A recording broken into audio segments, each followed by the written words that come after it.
ಪ್ರಿಯ ವಿದ್ಯಾರ್ಥಿಗಳೇ, ಎಲ್ಲರಿಗೂ ನಮಸ್ಕಾರ. 4 ಮಾದರಿ ಪ್ರಶ್ನೆ ಪತ್ರಿಕೆಗಳು ಹಾಗೂ 3 ಪೂರ್ವಸಿದ್ಧ ಪ್ರಶ್ನೆ ಪತ್ರಿಕೆಗಳು ಬಂದಿರುವಂತಹ MCQ ಪ್ರಶ್ನೋತ್ತರ ತಂದಿದ್ದೇನೆ. ನಾಳೆ ಪರೀಕ್ಷೆಗೆ ಸಿದ್ಧರಾಗಿ. ಭೂಗೋಳಶಾಸ್ತ್ರದಿಂದ ಋತುಗಳ ಪಾಠದಲ್ಲಿ ಭಾರತವು ಯಾವ ಮಾದರಿಯ ವಾಯುಗುಣವನ್ನು ಹೊಂದಿದೆ? ಮಾನ್ಸೂನ್, ಉಷ್ಣವಲಯದ ಮಾನ್ಸೂನ್ ಮಾದರಿ ವಾಯುಗುಣ. ಮಾವಿನ ಹೊಯ್ಲ ಎಂದರೆ ಬೇಸಿಗೆ ಕಾಲದಲ್ಲಿ ಏಪ್ರಿಲ್ ಮೇ ತಿಂಗಳಿನಲ್ಲಿ ಕೇರಳದಲ್ಲಿ ಬೀಳುವ ಪರಿಸರಣ ಮಳೆ. ಏಪ್ರಿಲ್ ಹಾಗೂ ಮೇ ತಿಂಗಳಲ್ಲಿ ಪರಿಸರಣ ಮಳೆಗೆ ಕಾರಣ ಸ್ಥಳೀಯ ಉಷ್ಣಾಂಶ ಮತ್ತು ಪ್ರಚಲನ ಪ್ರವಾಹಗಳು. ಭಾರತದಲ್ಲಿ ಬೇಸಿಗೆ ಕಾಲದಲ್ಲಿ ಉಷ್ಣಾಂಶ ಹೆಚ್ಚಾಗಲು ಕಾರಣ ಸೂರ್ಯನ ಕಿರಣಗಳು ನೇರವಾಗಿ ಬೀಳುವುದರಿಂದ. ಉತ್ತರ ಭಾರತದಲ್ಲಿ ಬೇಸಿಗೆ ಕಾಲದಲ್ಲಿ ಉಷ್ಣಾಂಶ ಹೆಚ್ಚಾಗಲು ಕಾರಣ ದೀರ್ಘ ಹಗಲು ಮತ್ತು ಸಮುದ್ರದಿಂದ ದೂರ ಇರುವುದರಿಂದ. ಸ್ಥಳೀಯ ಉಷ್ಣಾಂಶ ಮತ್ತು ಪ್ರಚಲನ ಪ್ರವಾಹಗಳಿಂದ ಏಪ್ರಿಲ್ ಮೇ ತಿಂಗಳಿನಲ್ಲಿ ಪಶ್ಚಿಮ ಬಂಗಾಳದ ಪರಿಸರಣ ಮಳೆಯ ಹೆಸರು ಕಾಲ ಬೈಸಾಖಿ. ಕೇರಳದ ಪರಿಸರಣ ಮಳೆಯ ಹೆಸರು ಮಾವಿನ ಹೊಯ್ಲ. ಕರ್ನಾಟಕ ಪರಿಸರಣ ಮಳೆಯ ಹೆಸರು ಕಾಫಿ ತುಂತುರು ಮಳೆ. ಉತ್ತರ ಪ್ರದೇಶದ ಪರಿಸರಣ ಮಳೆಯ ಹೆಸರು ಆಂದೀಸ್. ಭಾರತ ಅತಿ ಹೆಚ್ಚು ಉಷ್ಣಾಂಶ ದಾಖಲಾಗಿರುವ ಪ್ರದೇಶ ರಾಜಸ್ಥಾನ ಗಂಗಾನಗರ. ಭಾರತದಲ್ಲಿ ಅತಿ ಹೆಚ್ಚು ಮಳೆ ಬೀಳುವ ಪ್ರದೇಶ ಮಾಸೇಂದ್ರಾಮ್. ಭಾರತ ಅತಿ ಕಡಿಮೆ ಮಳೆ ಪಡೆಯುವ ಪ್ರದೇಶ ರಾಜಸ್ಥಾನದ ರೋಹಿಲಾ. ಪಶ್ಚಿಮ ಘಟ್ಟಗಳ ಪೂರ್ವ ಭಾಗವು ಪಶ್ಚಿಮ ಭಾಗದಷ್ಟು ಮಳೆ ಪಡೆಯಲು, ಏಕೆಂದರೆ ಮಳೆ ನೆರಳಿನ ಪ್ರದೇಶವಾದ್ದರಿಂದ. ಪಶ್ಚಿಮ ಘಟ್ಟಗಳ ಪಶ್ಚಿಮ ಭಾಗವು ಹೆಚ್ಚು ಮಳೆಯನ್ನು ಪಡೆಯುತ್ತದೆ, ಏಕೆಂದರೆ ನೈಋತ್ಯ ಮಾನ್ಸೂನ್ ಮಾರುತಗಳನ್ನು ಅರಬ್ಬಿ ಸಮುದ್ರ ಶಾಖೆಯು ಪಶ್ಚಿಮ ಘಟ್ಟಗಳಿಂದ ತಡೆಯಲ್ಪಡುವುದರಿಂದ. ಮಾಸೇಂದ್ರಾಮ್ ಅಧಿಕ ಮಳೆ ಪಡೆಯುವ ಪ್ರದೇಶಗಳ ಗುಂಪಿಗೆ ಸೇರಿದೆ, ಏಕೆಂದರೆ ಅದು ವಾರ್ಷಿಕ 250 ಸೆಂಟಿಮೀಟರ್ಗಳಿಗಿಂತ ಹೆಚ್ಚು ಮಳೆ ಪಡೆಯುತ್ತದೆ. ಅತಿ ಕಡಿಮೆ ಮಳೆ ಬೀಳುವ ಪ್ರದೇಶ ರೋಹಿಲಾ. ಅತ್ಯಂತ ಕಡಿಮೆ ಮಳೆಯನ್ನು ಪಡೆಯುವ ಋತು ಚಳಿಗಾಲ. 10% ಮಾತ್ರ ಮಳೆ ಬರುತ್ತೆ. ನೈಋತ್ಯ ಮಾನ್ಸೂನ್ ಮಾರುತಗಳು 2 ಶಾಖೆಗಳು, ಅರಬ್ಬಿ ಸಮುದ್ರ ಶಾಖೆ, ಬಂಗಾಳ ಕೊಲ್ಲಿ ಶಾಖೆ. ಅಕ್ಟೋಬರ್ ತಿಂಗಳಿಗೆ ನೈಋತ್ಯ ಮಾನ್ಸೂನ್ ಮಾರುತಗಳು ಹಿಂತಿರುಗಲು ಕಾರಣ ಭಾರತದ ಒಳನಾಡಿನ ಬಹುತೇಕ ಭಾಗಗಳು ಅಧಿಕ ಒತ್ತಡ ಪ್ರದೇಶವಾಗಿರುವುದರಿಂದ. ನಿರ್ಗಮನ ಕಾಲದ ಮಾನ್ಸೂನ್ ಮಾರುತಗಳನ್ನು ಈಶಾನ್ಯ ಮಾನ್ಸೂನ್ ಮಾರುತಗಳೆಂದು ಕರೆಯಬಹುದು, ಏಕೆಂದರೆ ಈಶಾನ್ಯದಿಂದ ನೈಋತ್ಯದ ಕಡೆಗೆ ಬೀಸುವುದರಿಂದ. ನಿರ್ಗಮನ ಮಾನ್ಸೂನ್ ಮಾರುತಗಳ ಕಾಲದಲ್ಲಿ ಬಂಗಾಳ ಕೊಲ್ಲಿಯಲ್ಲಿ ಆವರ್ತ ಮಾರುತಗಳು ಉಂಟಾಗಲು ಕಾರಣ ಭೂಮಿ ಮತ್ತು ಸಾಗರಗಳ ನಡುವಿನ ಉಷ್ಣಾಂಶ ಮತ್ತು ಒತ್ತಡಗಳಲ್ಲಿನ ವ್ಯತ್ಯಾಸ.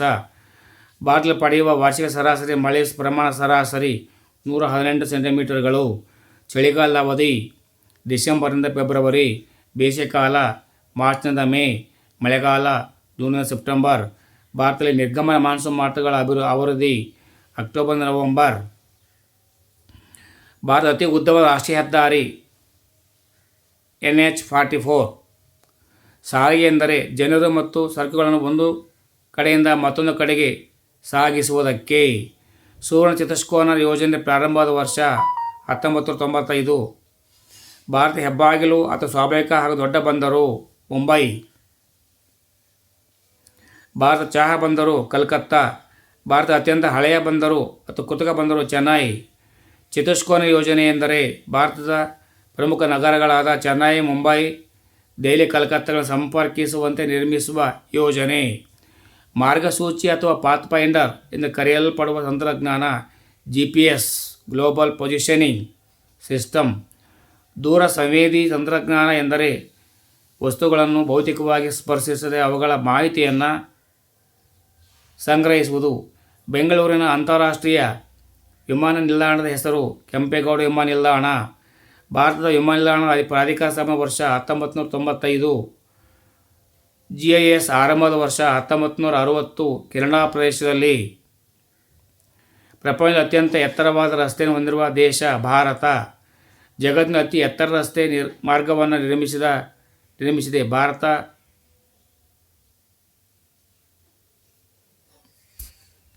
ಲಡಖ್ ಉಮ್ಮಿಂಗ್ಲಾ ಕಣಿವೆ. ಭಾರತ ರಾಷ್ಟ್ರೀಯ ಹೆದ್ದಾರಿ ಪ್ರಾಧಿಕಾರ ಸ್ಥಾಪನೆ ವರ್ಷ 1988. ದೂರ ಸಂವೇದಿ ತಂತ್ರಜ್ಞಾನ ಎಂದರೆ ವಸ್ತುಗಳನ್ನು ಭೌತಿಕವಾಗಿ ಸ್ಪರ್ಶಿಸದೆ ಅವುಗಳ ಮಾಹಿತಿ ಸಂಗ್ರಹಿಸುವುದು. ಭಾರತ ಸರ್ಕಾರವು ನವಸೇವಾ ಬಂದರನ್ನು ನಿರ್ಮಿಸಲು ಕಾರಣ ಮುಂಬೈ ಬಂದರ ಒತ್ತಡವನ್ನು ಕಡಿಮೆ ಮಾಡಲು. ಸಮೂಹ ಮಾಧ್ಯಮ ಎಂದರೆ ಎಲ್ಲ ಜನರನ್ನು ತಲುಪುವ ಸಂಪರ್ಕ ಮಾಧ್ಯಮವೇ ಸಮೂಹ ಮಾಧ್ಯಮ. ಭಾರತದಲ್ಲಿ ಮೊಟ್ಟಮೊದಲ ಕಬ್ಬಿನ ಉಕ್ಕಿನ ಕಾರ್ಖಾನೆ ಆರಂಭವಾದ ಸ್ಥಳ ಪಶ್ಚಿಮ ಬಂಗಾಳದ ಕುಲ್ಟಿ.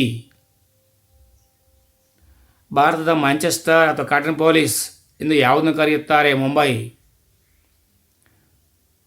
ಮುಂಬೈಯನ್ನು ಮ್ಯಾಂಚೆಸ್ಟರ್ ಕರೆಯಲು ಕಾರಣ ಅತಿ ಹೆಚ್ಚು ಹತ್ತಿಯ ಬಟ್ಟೆ ಗಿರಣಿಗಳಿರುವುದರಿಂದ. ಅಲ್ಯೂಮಿನಿಯಂ ಕೈಗಾರಿಕೆಯಲ್ಲಿ ಬಳಸುವ ಅಲ್ಪ ಕಚ್ಚಾ ವಸ್ತು ಬಾಕ್ಸೈಟ್ ಅದಿರು. ಕಾಗದ ಕೈಗಾರಿಕೆಗೆ ಒಂದು ಅರಣ್ಯ ಆಧಾರಿತ ಕೈಗಾರಿಕೆ. ಭಾರತದಲ್ಲಿ ಸಿಲಿಕಾನ್ ಕಣಿವೆ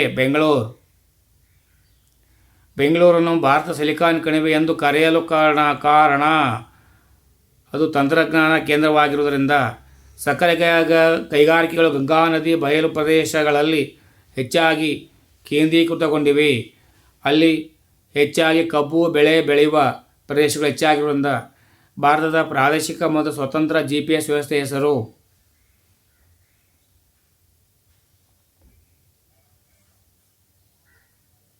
ನಾವಿಕ್.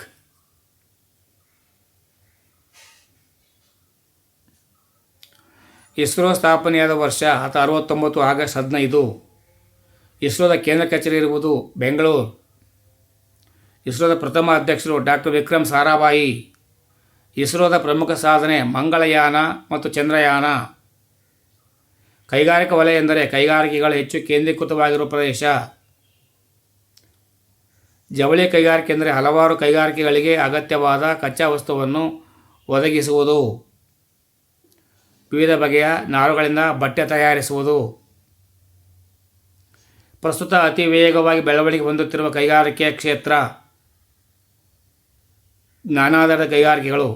ಜ್ಞಾನಾಧಾರಿತ ಕೈಗಾರಿಕೆಗಳಿಗೆ ಹೆಸರು ಬರಲು ಕಾರಣ ಮಾನವನ ಜ್ಞಾನವೇ ಆಧಾರವಾಗಿರುವುದರಿಂದ. ಭಾರತ ಸರ್ಕಾರವು ಸಾಫ್ಟ್ವೇರ್ ಟೆಕ್ನಾಲಜಿ ಪಾರ್ಕ್ಗಳನ್ನು ಸ್ಥಾಪಿಸಿತು, ಏಕೆಂದರೆ ಸಾಫ್ಟ್ವೇರ್ ಉದ್ಯಮದ ಬೆಳವಣಿಗೆಯನ್ನು ಪ್ರೋತ್ಸಾಹಿಸುವ ರಫ್ತು ಉತ್ತೇಜಿಸಲು. ಕಬ್ಬಿಣ ಮತ್ತು ಉಕ್ಕಿನ ಕೈಗಾರಿಕೆಯನ್ನು ಮೂಲ ಕೈಗಾರಿಕೆಯನ್ನು ಕರೆಯುತ್ತಾರೆ. ಏಕೆಂದರೆ ಇದನ್ನು ಯಂತ್ರೋಪಕರಣ, ರೈಲ್ವೆ, ಹಡಗು ನಿರ್ಮಾಣ, ವಿದ್ಯುತ್ ನೀರಾವರಿ ಯೋಜನೆ ನಿರ್ಮಾಣ ಇನ್ನಿತರ ಹಲವಾರು ಉದ್ದೇಶಗಳಿಗೆ ಬಳಸುವುದರಿಂದ. ಚಂದ್ರನ ದಕ್ಷಿಣ ಧ್ರುವದ ಬಳಿ ತನ್ನ ಬಾಹ್ಯಾಕಾಶ ನೌಕೆಯನ್ನು ಇಳಿಸಿದ ಮೊದಲ ದೇಶ ಭಾರತ.